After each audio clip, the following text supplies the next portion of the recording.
Tired of clunky, generic documents for signatures? Let's unlock the power of integrating your stunning Adobe Illustrator designs directly into Docusign. First, finalize your design in Adobe Illustrator. Ensure all text fields are finalized, as they will become static once imported into Docusign. Save your document as a PDF. Click File, then Save as in the Format drop-down menu. Select Adobe PDF, give your file a descriptive name and click Save.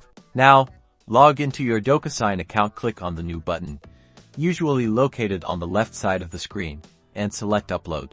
Browse your computer and select the PDF file you just saved from Adobe Illustrator. Click Open to upload it into Docusign.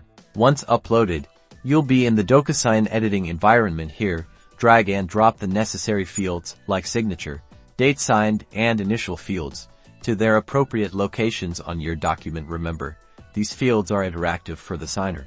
Finally, click the Send button in the top right corner. Add the recipient's email address and a custom message if you like, and then click Send again to initiate the signing process. Congratulations, you've successfully integrated your Adobe Illustrator design with Docusign.